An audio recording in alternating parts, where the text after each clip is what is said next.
Olá, boa tarde, estamos chegando. O programa Gente que Fala está no ar, 12:02. Eu sou o Mauro Friesman, nossa audiência nos acompanha pela Rádio Trianon AM 740 de São Paulo, Rádio Universal AM 810 de Santos, e você nos vê simultaneamente pelas redes sociais, Instagram, Facebook e também no nosso canal no YouTube.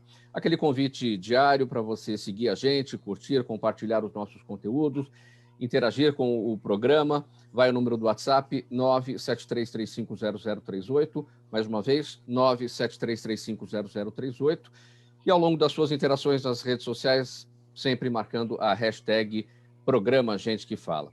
Iniciando mais uma semana, com muito empenho, com muita dedicação, vamos tratar no Gente que Fala dos assuntos, das notícias que permeiam aí as nossas vidas. Eu apresento os nossos convidados de hoje para essa conversa. Inicialmente, a deputada federal Renata Abreu, presidente nacional do Podemos. Deputada Renata Abreu, seja bem-vinda, tudo bem?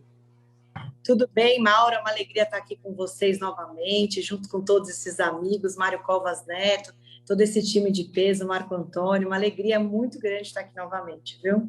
Muito obrigado pela presença. Também conosco a codeputada estadual Paula Aparecida, da Mandata Ativista, aqui na Assembleia Legislativa de São Paulo. A Paula Aparecida, que é professora da Rede Pública Estadual. Tudo bem, Paula?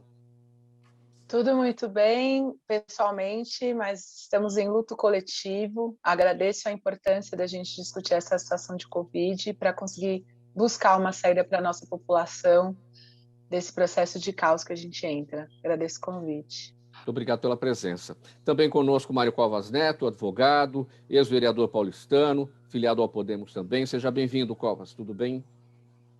Tudo bem, Mauro, tudo bem. Zenilda, Fausto Camunha, um abraço a todos. A minha presidente Renata Abreu, a deputada Paula Aparecida e o meu colega aí de algumas entrevistas, o advogado Marco Antônio. Um abraço a todos. Muito obrigado pela presença, Mário Covas Neto. E fechando aqui o nosso time, a nossa bancada, doutor Marco Kojorowski, advogado. Ele integra o Conselho Superior de Direito da FEComércio de São Paulo e é o vice-presidente da OAB Tatuapé. Seja bem-vindo, doutor Marco Kojorowski. Tudo bem? Boa tarde, Mauro. Uma satisfação. Quero agradecer Gente que Fala e também ao Mauro Friesman, doutor Mário Covas. Prazer também estar com a codeputada doutora Paula Aparecida e a deputada federal doutora Renata. É um prazer, uma satisfação. Obrigado. Então vamos lá ao nosso primeiro assunto de hoje, 12:05 agora, o assunto palpitante de todos os dias, a questão da Covid-19. Um ano após registrar o primeiro caso de contaminação pela Covid-19, o Brasil bateu recordes de mortalidade da doença, com 1.582 óbitos em 24 horas, na última quinta-feira, isso, e uma média de 1.208 mortes diárias alcançada ontem, esse número alcançado ontem. O quadro atual é preocupante, já que 8 estados anunciaram estar no limite da capacidade de atendimento em UTI e outros 17 estão com sua lotação acima de 80%. E no sábado, a ministra do Supremo Tribunal Federal, Rosa Weber, determinou que o Ministério da Saúde reative e custeie leitos de UTI exclusivos para o tratamento da Covid-19, que foram desativados após dezembro de 2020, lá no Maranhão, no estado da Bahia e aqui em São Paulo também.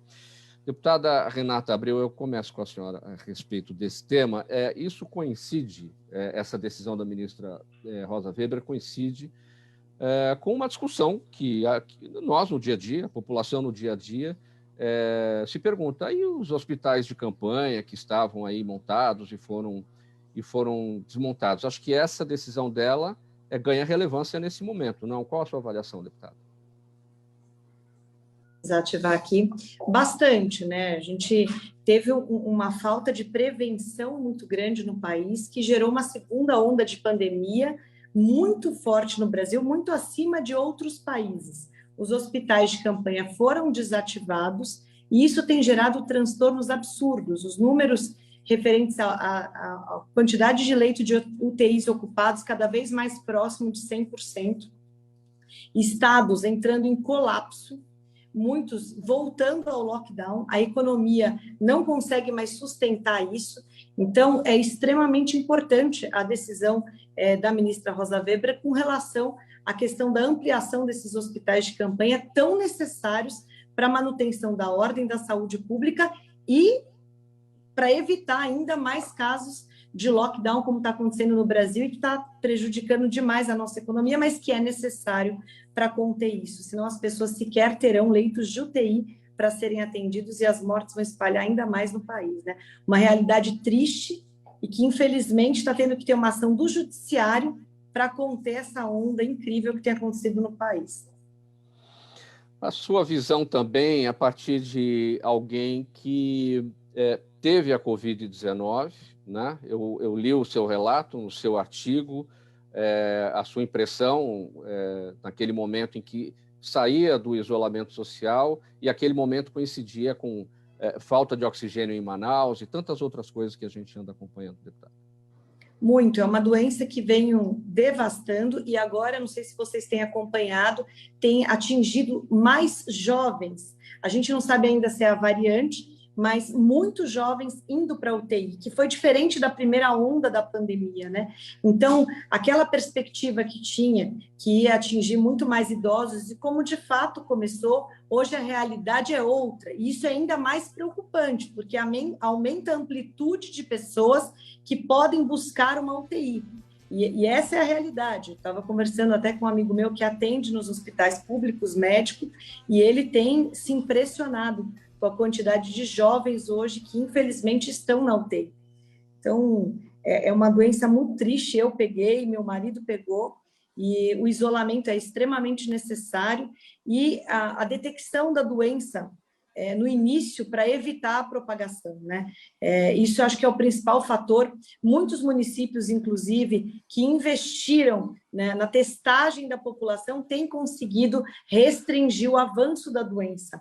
E isso é um fato que precisa prevalecer no Brasil e que, infelizmente, não está sendo tomado. A gente está trabalhando muito nos leitos de UTI, buscando isso, mas a prevenção, a testagem, o início do tratamento, desde já o coquetel, né? Se a pessoa tem sintomas, já vamos tratar desde o início como Covid, não vai prejudicar a saúde daquela pessoa e pode evitar transtornos ainda maiores.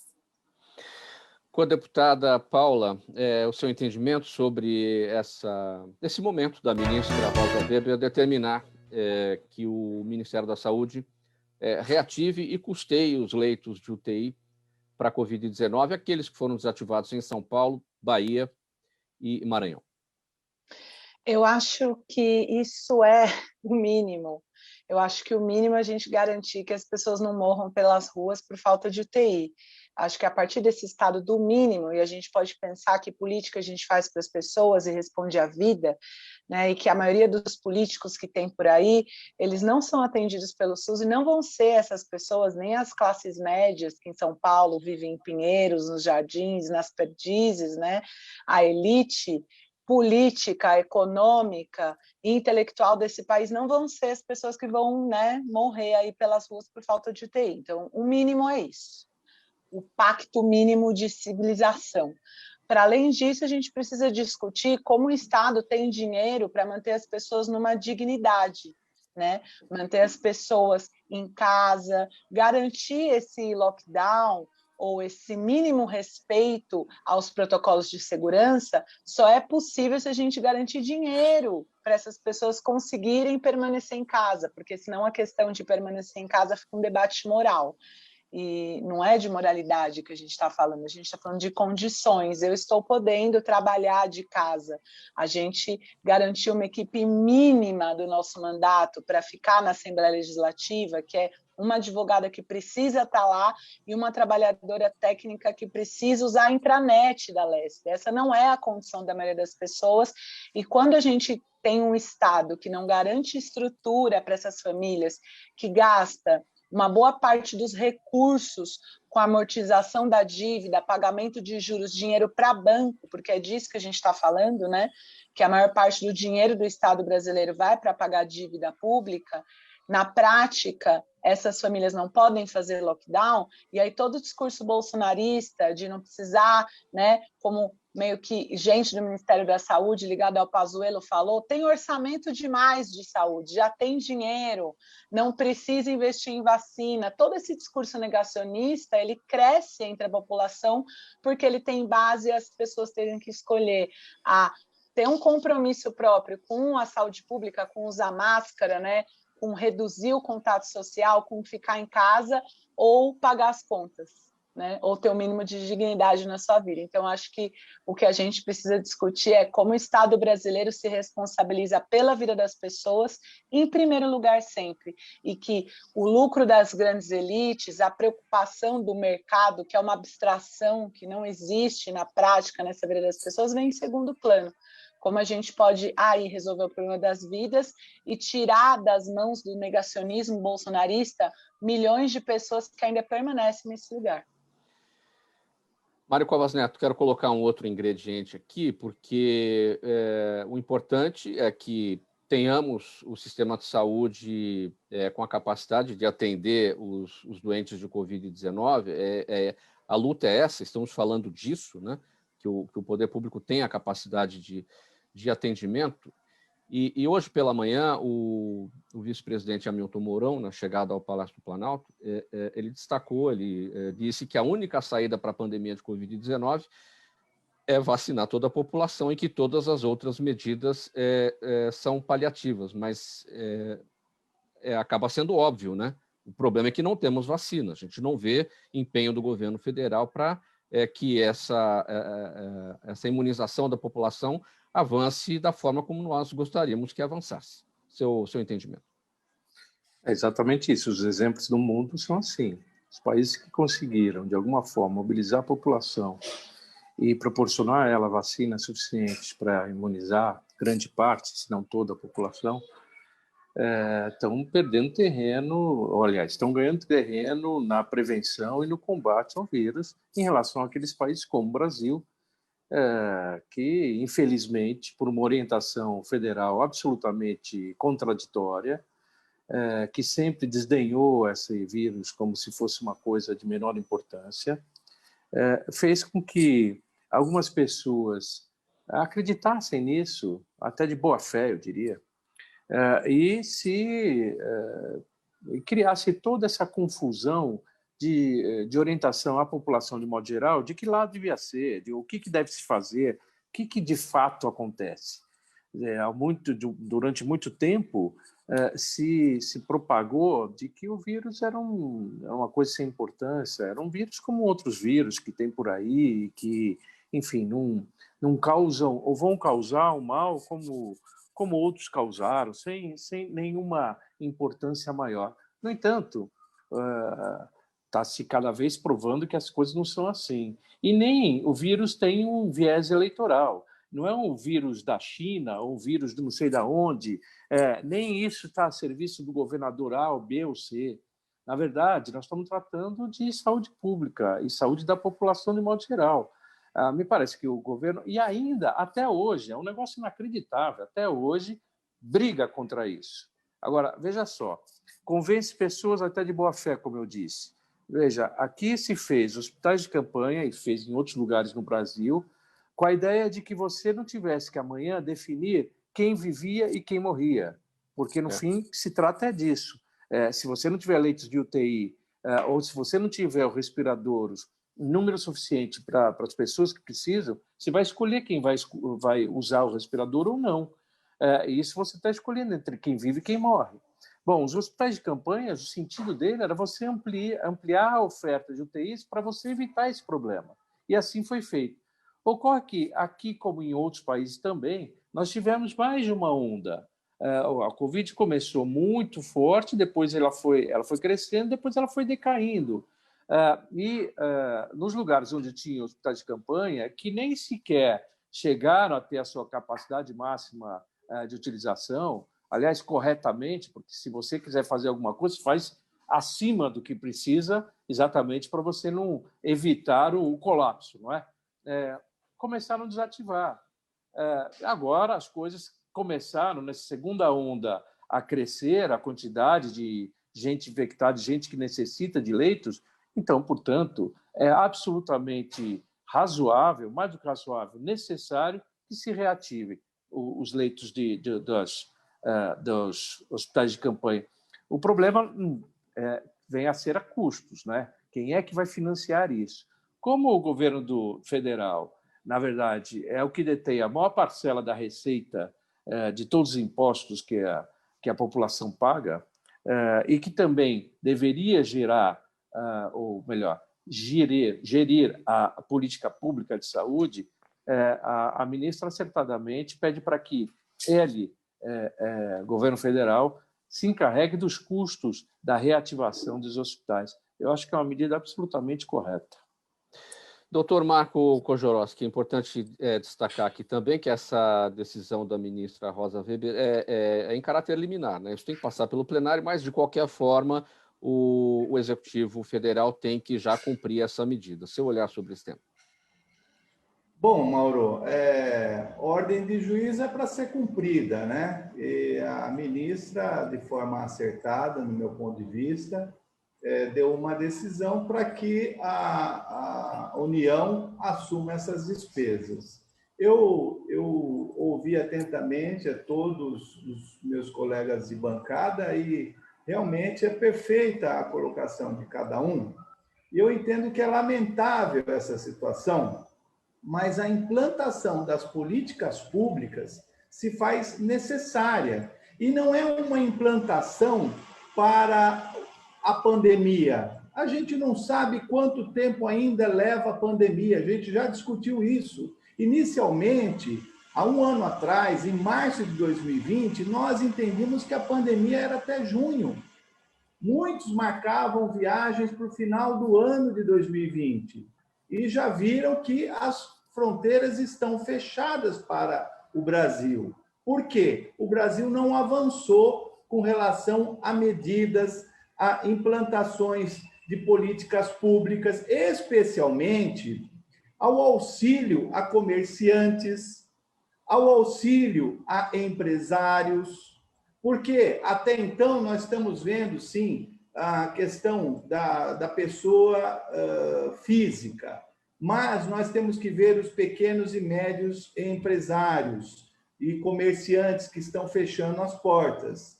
A solução, até para gerar empregos, né? E eu coloco aqui também, né, nessa questão, evitar as aglomerações, já que temos que aguardar a vacina, já que temos medidas preventivas, tais como o uso de máscara,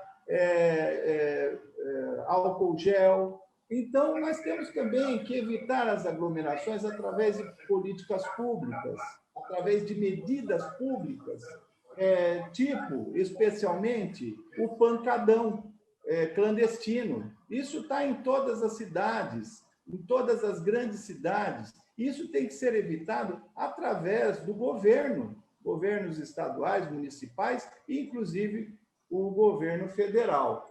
E até que se aguarde chegar a vacina, porque é um absurdo. A gente está levando sempre a questão do governo para o judiciário, sempre o judiciário pegar a batata quente e resolver. Esse é o meu comentário. Obrigado. 12h21 agora no programa Gente que Fala, pela rádio Trianon AM 740 São Paulo e Universal AM 810 de Santos. Você nos vê por imagens nas redes sociais, Instagram, Facebook e também no nosso canal no YouTube. Deputada Renata Abreu, vamos tratar do seguinte assunto. Sem consenso entre os partidos e para evitar uma derrota, o presidente da Câmara dos Deputados, Arthur Lira, desistiu na última sexta-feira de votar no plenário a PEC da imunidade e decidiu enviá-la para discussão em uma comissão especial a ser criada, o que é o rito de praxe.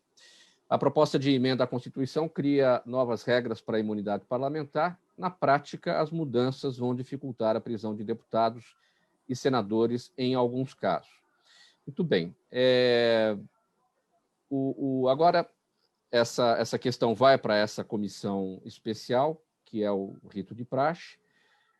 Se ela vai seguir com a proposta original, que é dificultar a prisão de parlamentares em flagrante, essa é uma outra discussão. A primeira discussão é pelo menos agora, as coisas se encaixam, as coisas entram nos trilhos, porque esse é o caminho. Não dá para fazer aquilo que foi feito de afogadilho, como se diz, no plenário, de fazer a admissibilidade para um assunto tão importante, uma mudança na Constituição. A senhora votou contrariamente a isso, aqueles 157 votos contrários à admissibilidade, um deles era o da senhora. Sua avaliação, deputada. Exatamente, Mauro. Você vê a inconsistência, né? Uma PEC como o fim do foro privilegiado está travada na Câmara há mais de 800 dias, né? E uma PEC como essa que a gente não teve sequer acesso ao texto. Quando chegou no plenário, nós não sabíamos o que estava sendo votado. Então, muito complicado. A gente sabe que, nesse momento de pandemia, onde as comissões ainda não foram instituídas, foi necessário, de fato, uma flexibilização na admissibilidade de PECs para não travar. PECs de auxílio à pandemia foram, de fato, votadas a admissibilidade no plenário, e é justificável. Mas não tem emergência nenhuma nessa PEC, né? Que é necessário o debate de até onde vai a imunidade. Esse é o grande questionamento, né? A prisão do Daniel Silveira levou a isso. O que o Supremo fez de fazer uma prisão criando a questão do flagrante, que não está prevista na nossa Constituição Federal, exigiu um debate da Câmara muito ampliado. No entanto, essa PEC teve algumas nuances, alguns textos que foram escritos que vai muito além da questão do debate da imunidade. Por exemplo, uma flexibilização da lei da ficha limpa, endurecer ela no sentido contrário, né? Colocar a questão do duplo grau de jurisdição para fazer valer a lei da ficha limpa. Isso abriria precedentes complicados. Por exemplo, um réu condenado num tribunal do júri poderia estar elegível a um cargo, né, no legislativo. Então, temas como esse, que foram incluídos inicialmente na PEC, foram tirados, mas que poderiam gerar precedentes muito complicados. Por exemplo, o deputado poder ser julgado somente pelo Conselho de Ética da Câmara. E aí vem o caso da deputada Maria do Rosário, por exemplo, que sofreu algumas ofensas do próprio presidente Jair Bolsonaro, foi absolvido no Conselho de Ética, porque a gente sabe que o Conselho de Ética da Câmara é corporativista, né? Ele trava, a própria Flor de Lis está travada lá há quanto tempo, que sequer é julgado, né? E isso que ensejou a própria decisão do Supremo. Então, essa PEC previa que eles seriam julgados somente pelo Conselho de Ética da Câmara. E aí, o caso do próprio Jair Bolsonaro, que foi absolvido no Conselho de Ética da Câmara, mas foi condenado no Judiciário. Então, mais uma vez, a questão de até onde vai a imunidade, né? Que é importante garantir a imunidade. O parlamentar precisa estar livre, porque ele representa a opinião daqueles eleitores, por mais absurdas que possam ser. Ele precisa poder dizer isso no parlamento. Mas e quando ele ofende a honra de alguém? E quando ele chama alguém de bandido, de prostituta, ele não vai ser julgado também no judiciário pelos crimes referentes à honra? Então, também geraria um precedente muito complicado. E questões constitucionais também, os crimes inafiançáveis, que ficariam limitados à prisão, que só estaria, desculpa, voltou aqui, somente previstos na Constituição e restringiria a questão da prisão em flagrante. Então, foi necessária a criação da comissão especial, e agora é o momento correto, sim, de se discutir a imunidade por meio de uma comissão especial e não da forma atropelada, como foi feito, inclusive desprestigiando PECs tão importantes como o fim do foro, que está 800 dias parado no Congresso, é um tapa na cara dos brasileiros, né? Não podemos aceitar isso. Deputada Paula Aparecida, eu queria a sua observação sobre o seguinte ponto, até para a gente explicar, trocar em miúdos, digamos assim, para a nossa audiência, para o nosso público. É muito difícil entender regimentos das casas parlamentares, e acho que muita gente não entendeu o que foi que aconteceu. Houve um atropelo aí, e agora esse assunto vai para uma comissão especial lá na Câmara dos Deputados. Todo e qualquer assunto, todo e qualquer projeto, toda e qualquer proposta de parlamentar para começar a tramitar numa casa de leis passa pela Comissão de Constituição e Justiça. Esse é o caminho. Então, eu gostaria, até pelo seu trabalho, né, na bancada coletiva, lá na Assembleia Legislativa, trocar isso em miúdos, como é que funciona esse trâmite para a população entender exatamente como é que as coisas funcionam, como é que tem que ser ali o rito, né?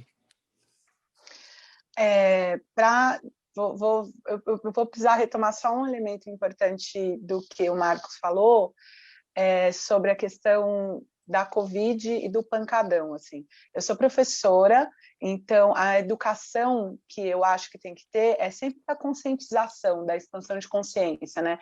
A violência, independentemente dela ser física ou moral, né, ela está ligada a uma educação que é pelo medo e pela vergonha. Essa educação pelo medo e pela vergonha, para mim, na prática, ela nunca funciona. Então, eu acho que o pancadão, ele é uma expressão da necessidade das pessoas de sair de uma casa de 20, 30 metros quadrados, morando com 8 pessoas, sem dinheiro, sem estrutura, né? Sem emprego, sem comida. Então, eu acho interessante porque as elites encontram outros meios, né, de se sociabilizar, shows particulares de artistas mega ricos. Então, a gente tem que tratar esse problema social como um problema social, porque a maior aglomeração que existe é no ônibus e no metrô lotado na Sé todos os dias, e essa aglomeração existe todos os dias. Então, se o problema for de aglomeração, a gente tem que pensar numa saída política. Sobre a questão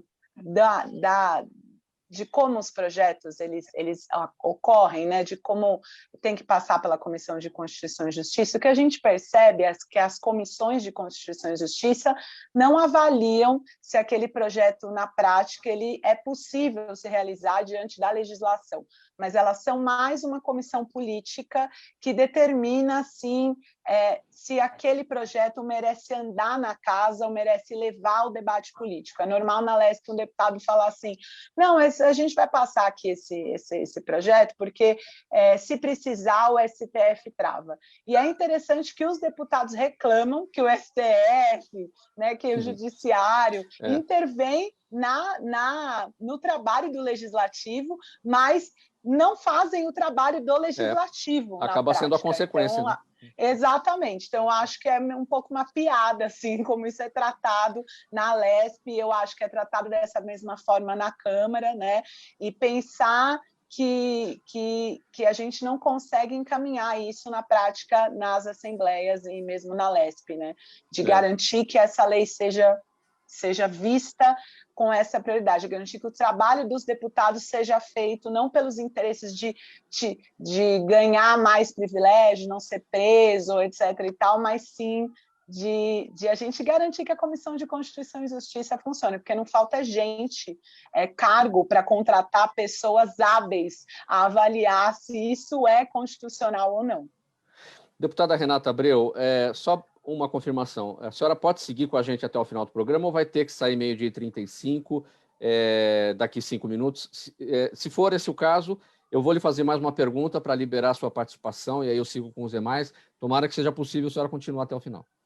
Eu peço desculpa, Mário. A gente tem 2 dias por semana só em São Paulo, né, Mauro? Então, aqui a agenda está bem tumultuada, mas eu consigo uns 10 minutinhos ainda contigo. Tá, eu quero fazer um outro questionamento aqui, não tem a ver com a Câmara dos Deputados, tem a ver com o Senado Federal, que é a questão da PEC emergencial do relator da proposta, o senador Márcio Bittar, que exclui o item que acabava com os pisos constitucionais para a saúde e para a educação. Essa exclusão é a partir do novo relatório que será apresentado. A gente tem um entendimento aqui que o Podemos, o partido que a senhora preside, defende que se vote o auxílio emergencial primeiro e depois sejam levados a uma discussão posterior os outros temas. É isso?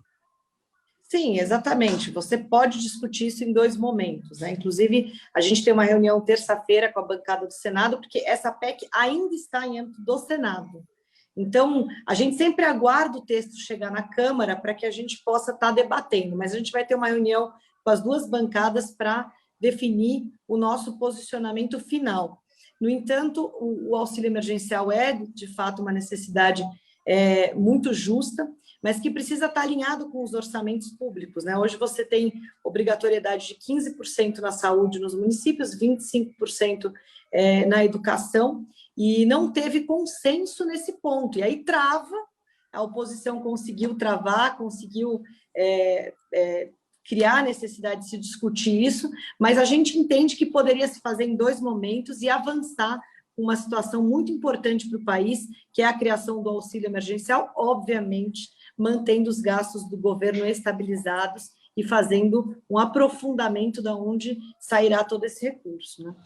Então, a sua expectativa é boa. Essa semana começa com essa expectativa de avanço da PEC emergencial, abrindo o caminho, então, para a retomada do auxílio, da discussão do auxílio emergencial? Olha, a política ali é uma nuvem, viu? A gente nunca sabe. Você sabe disso. Semana passada imaginávamos que sim, mas travou. Eu acho que agora todos os líderes estão caminhando num consenso para que tenha um mínimo de acordo. A retirada da questão do piso constitucional foi necessária, em que pese ser contrário ao voto do relator, mas foi necessário para a PEC andar. Outros temas estão travando, mas eu acredito que, pela emergência com que é tratado o tema, deve haver um consenso com a retirada de alguns pontos que podem ser incluídos posteriormente, mas que pelo menos a primeira parte do texto avance. Vamos torcer para isso.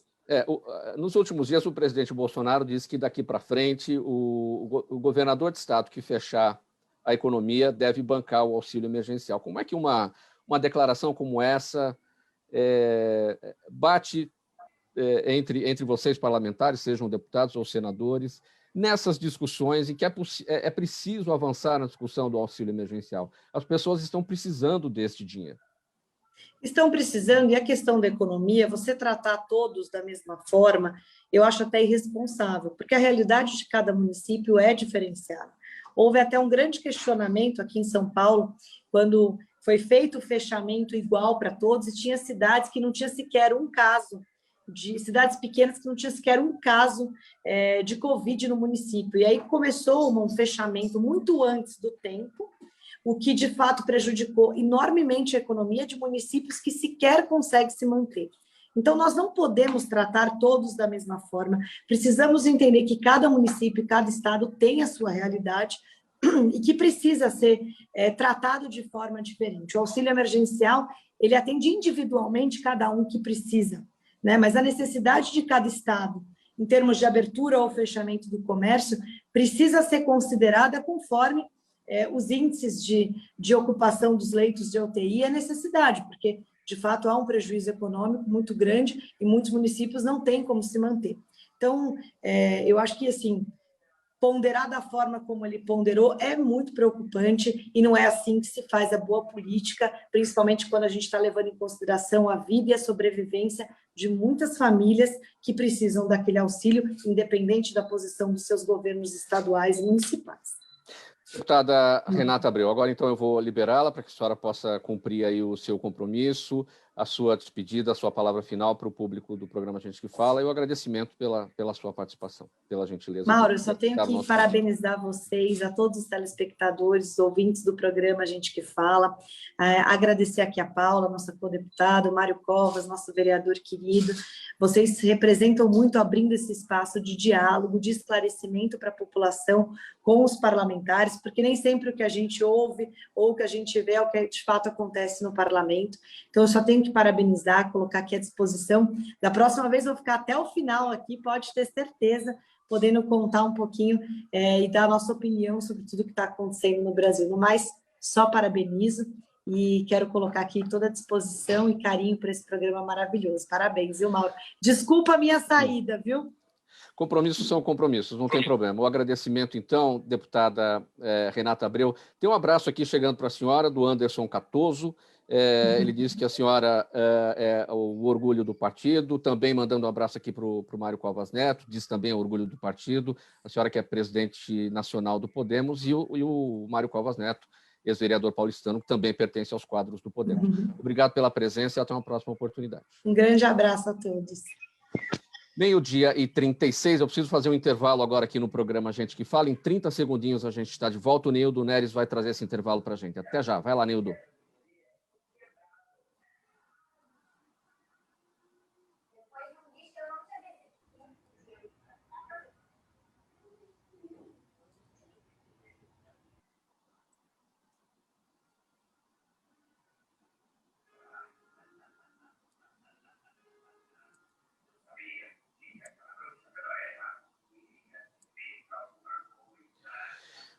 Meio-dia e 37, estamos de volta com o programa Gente que Fala, pela Rádio Trianon AM 740 São Paulo, Rádio Universal AM 810 Santos e também pelas redes sociais.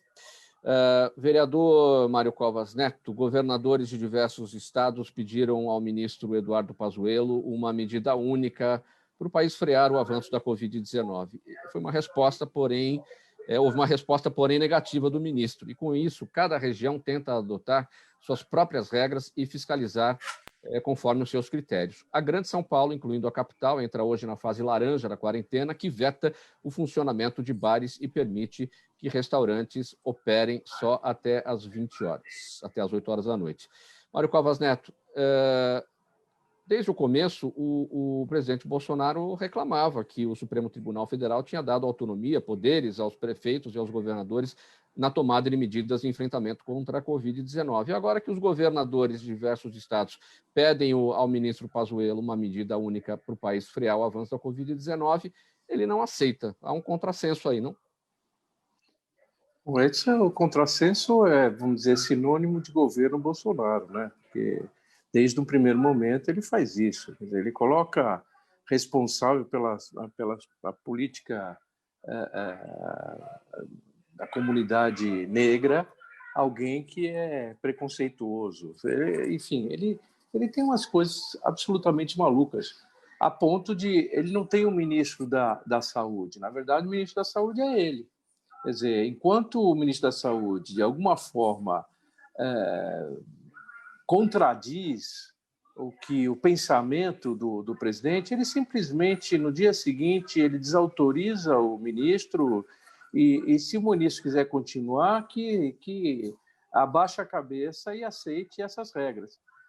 Isso já aconteceu com outros ministros, né, da saúde, e agora com esse. Ele colocou alguém lá que, lá atrás, no ano passado ainda, se comprometeu, veio em São Paulo e tudo, se comprometeu que o Ministério ia comprar a vacina aqui do Butantan, e no dia seguinte o presidente desfez essa combinação. Eu não estranho que o ministro não se sinta confortável, nem tenha autonomia, nem tenha poder de tomar uma decisão assim, na medida em que o governo, o presidente, sempre refutou, sempre desdenhou das atitudes de combate ou de prevenção à disseminação do vírus, né? Eu lamento, porque, novamente, uma série de pessoas acabam entendendo que esse é o discurso correto e aí acabam agindo desta forma. Aí fica aquela coisa nas redes sociais, aquele discurso de ódio, aquela coisa maluca, ou até gente de boa fé fazendo coisas equivocadas. Eu quero lembrar aqui que um grupo de deputados da Assembleia Legislativa acabou, no ano passado, entrando em hospitais de campanha, meio para denunciar uma inutilidade, uma coisa um dinheiro gasto de forma equivocada. Eu não posso dizer que esses advogados não estejam fazendo aquilo que é do seu exercício de mandato, ou seja, fiscalizar o executivo, ver se ele está fazendo corretamente. Então, acho até que de boa fé, muita gente foi lá com essa função. Mas eu diria que, numa outra parte, só fez isso porque há uma contradição nos discursos. Aqui em São Paulo se discute, ou outros governadores, eu diria que todos os governadores, eu não vejo mais alguém que siga a orientação do presidente. Ao contrário do presidente que, enfim, quer negar o tempo inteiro. E com um único objetivo, viu, Mauro? Só um objetivo. É um objetivo eleitoral. Ele, desde o momento que entrou, ele não pensa em outra coisa senão a sua reeleição. Então, todos aqueles que ele julga como possível adversário de 2022, ele desautoriza, ele desqualifica e ele coloca que é ele lá e eu cá. E aí a população fica completamente perdida.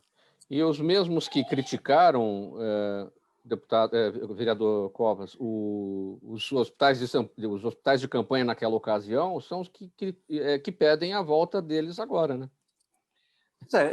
Ok, de repente o tempo não era correto, enfim, mas algumas coisas que aconteceram naquela época, não, mas tem um monte de leite desativado que não está sendo nem usado. Ok, mas se você vai fazer um hospital de campanha para o número certo de pacientes, aí então o hospital ele não é de emergência, ele não é para isso, ele é exatamente previsto para uma coisa maior do que a capacidade que você tenha de atendimento. Então tem que ser maior mesmo.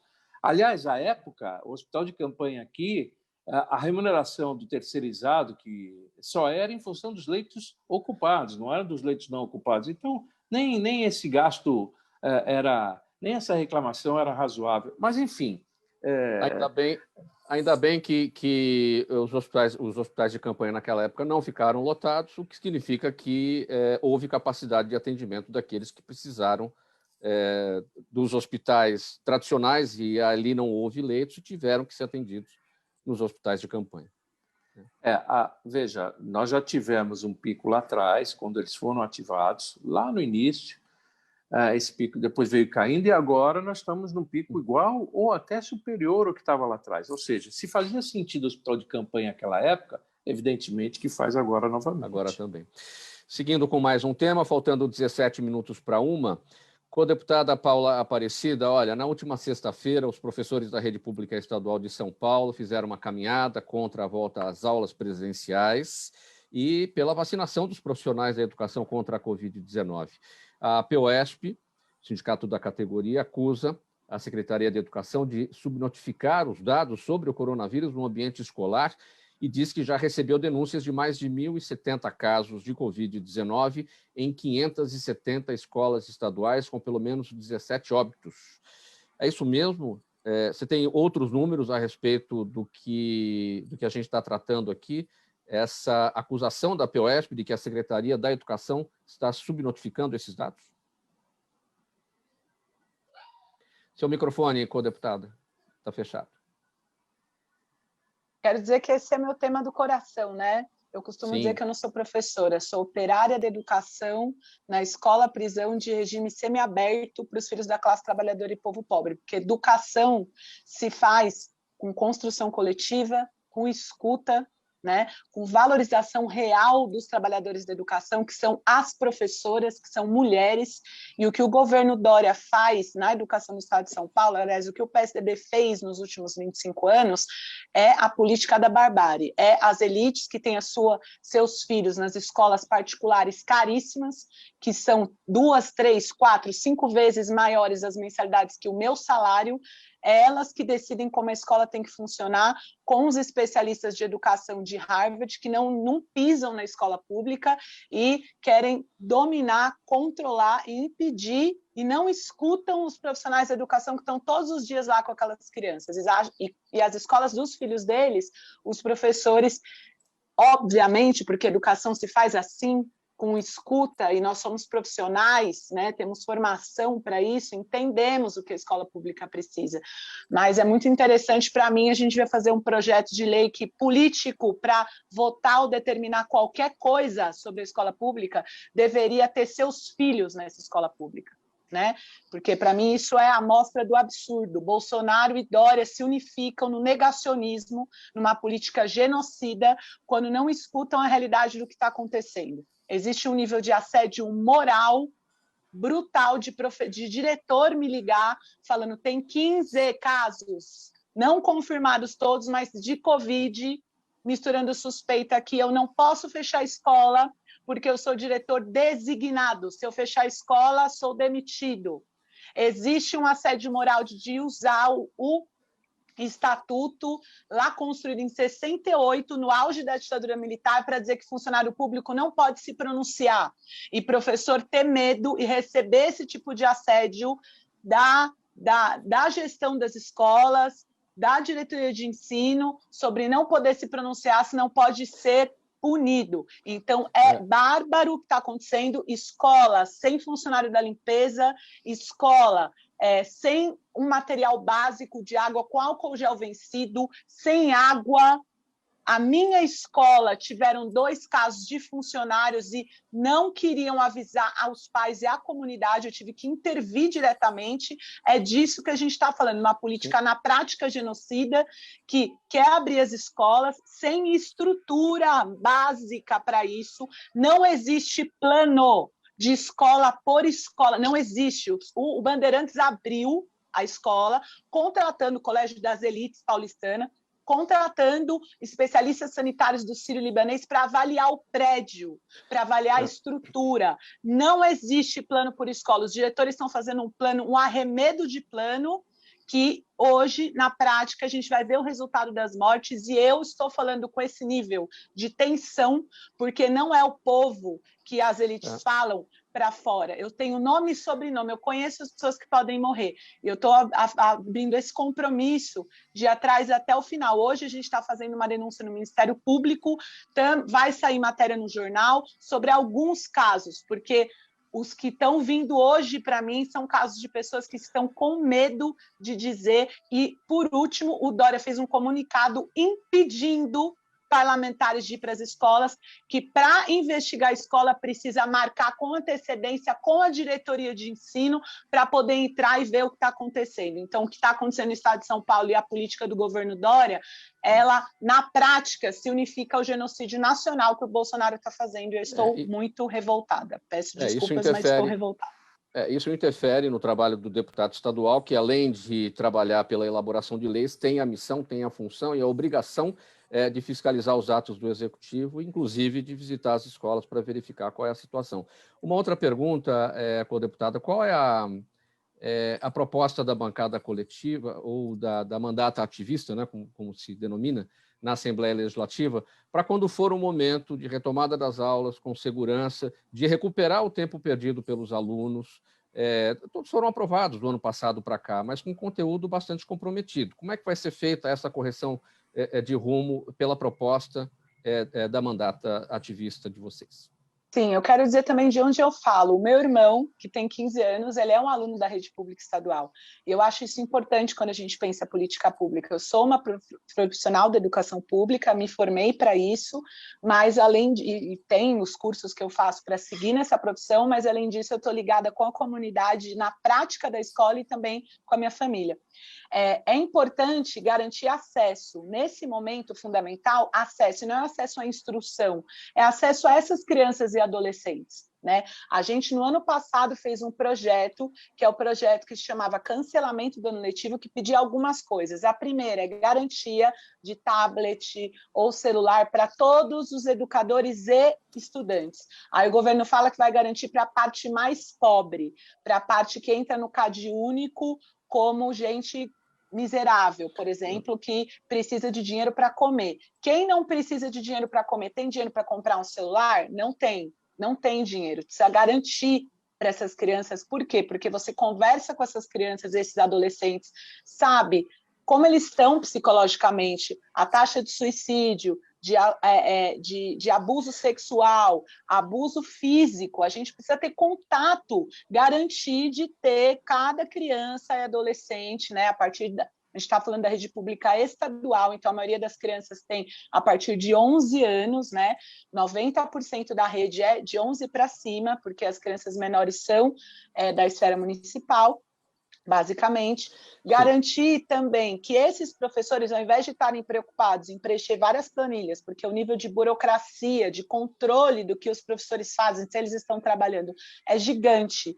E o que a gente deveria fazer é usar essa força física, material dos professores, de conhecer a comunidade, para a gente ter dados concretos de como estão as crianças, para entender, inclusive, de agora reduzir diretamente os danos de todo o problema psicológico, mental e emocional, que a gente sabe, isso é pesquisa pedagógica, de os traumas, eles afetam a capacidade cognitiva.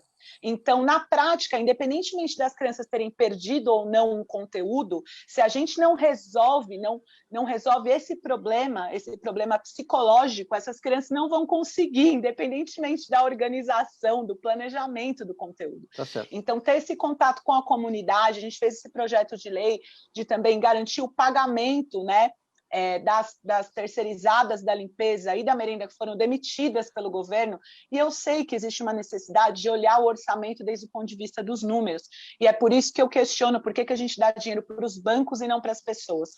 Por quê? Porque nas escolas, a merendeira, a faxineira, elas são as mães dessa comunidade. E uma das coisas que mais aconteceu nessa pandemia são os professores e a comunidade fazer vaquinha e se organizar para garantir comida, para garantir aluguel dessa comunidade. É uma comunidade, né? Então, de projeto de lei, a gente pensou nisso, garantir esse material e estrutura, focar o trabalho pedagógico dos professores num trabalho de acolhimento, de entender quais alunos precisam de ajuda para estarem aptos ao processo cognitivo e garantir uma instrução online mínima, geral, para todos os alunos. Para além disso, a gente acha que o ano letivo de 2020 teria que ter sido cancelado, porque isso aconteceu, passou todo mundo e não interessa para que teve ano letivo. E a gente também coloca a necessidade de voltar aos conselhos de escola para a comunidade decidir como vai funcionar esse lugar do ponto de vista pedagógico. Faltando 7 minutos para mais um intervalo, o Neildo Neres vai rodar para a gente. Em 30 segundos a gente volta falando sobre os impactos da pandemia na retomada das atividades. Até já.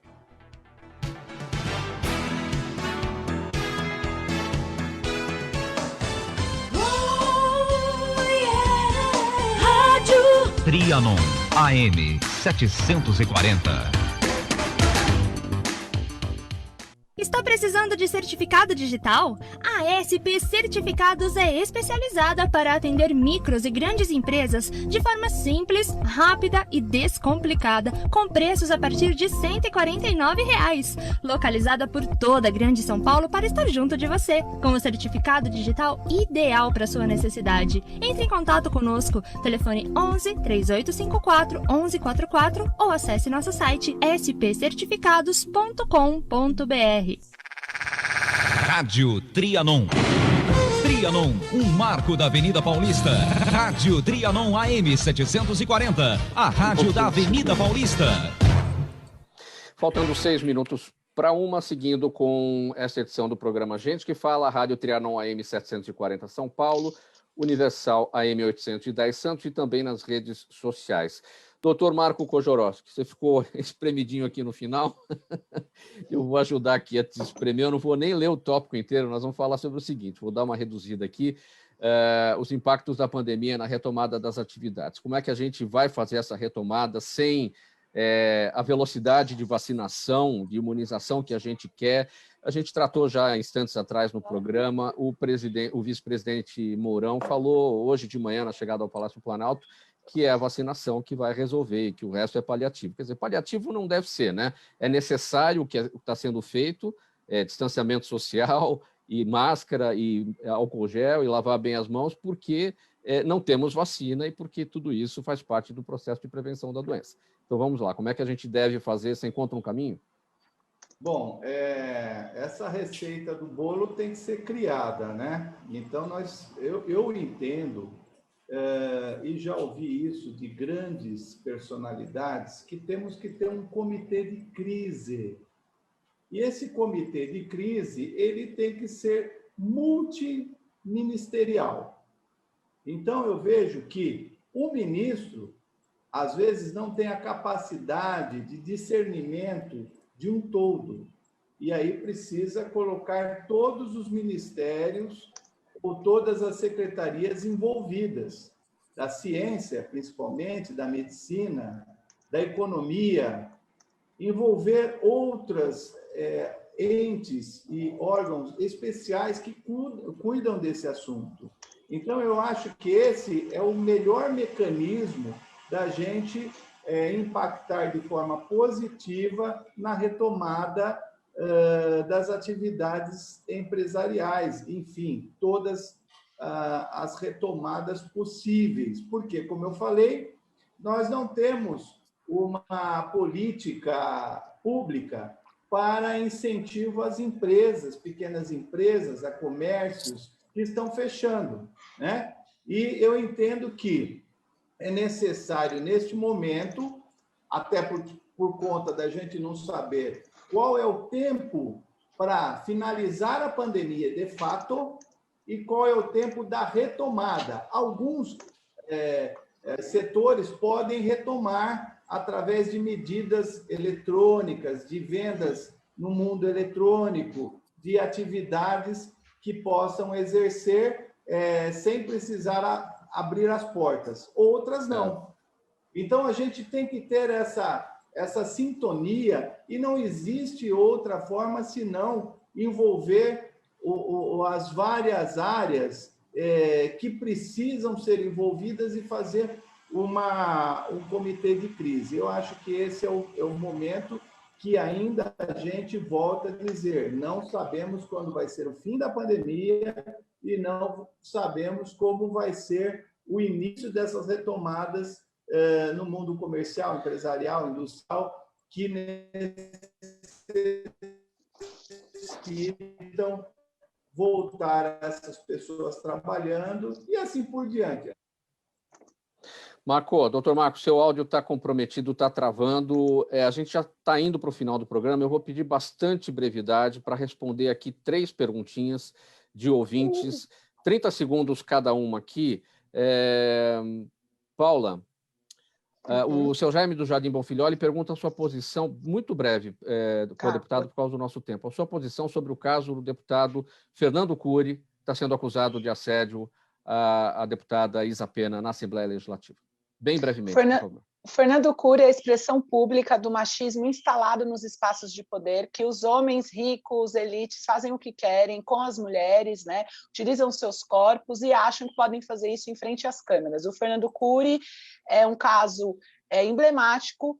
Do jeito que as coisas estão na LESP, eles querem dar uma puniçãozinha pequenininha para aparecer na mídia, mas isso precisa ser tratado com o máximo da seriedade. Não é possível ter um homem público que faça isso e ainda diga que eu não fiz, eu sou legal, eu sou bom moço, nada a ver, e permanecer como deputado. Ele tem que parar de ser deputado. Bem breve também, Mário Covas Neto, sua opinião sobre o legado do governo Dória, pergunta de Arnaldo Martins no nosso canal no YouTube. Bem brevemente.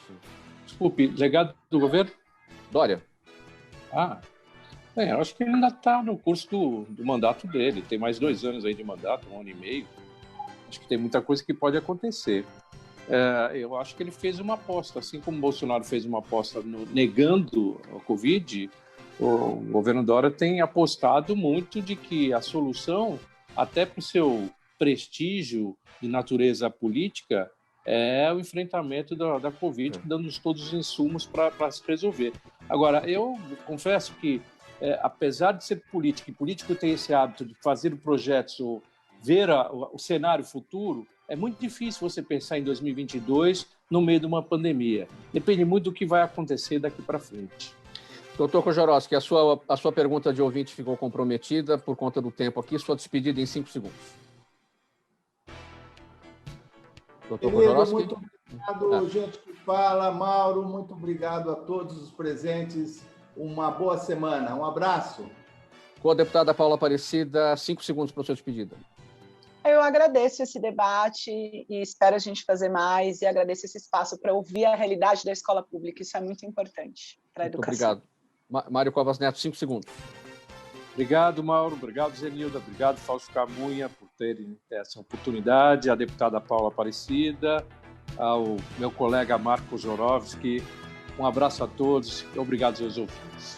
Muito obrigado, minha gente. Em nome da equipe do programa Gente que Fala, estiveram com a gente hoje a deputada federal Renata Abreu, presidente do Podemos, a co-deputada estadual Paula Aparecida, da mandata ativista aqui na Assembleia Legislativa de São Paulo, Mário Covas Neto, ex-vereador paulistano do Podemos, e o advogado Dr. Marco Kojorowski. Obrigado pela audiência, você ouvinte e também espectador, a razão da nossa presença aqui todos os dias. Até amanhã.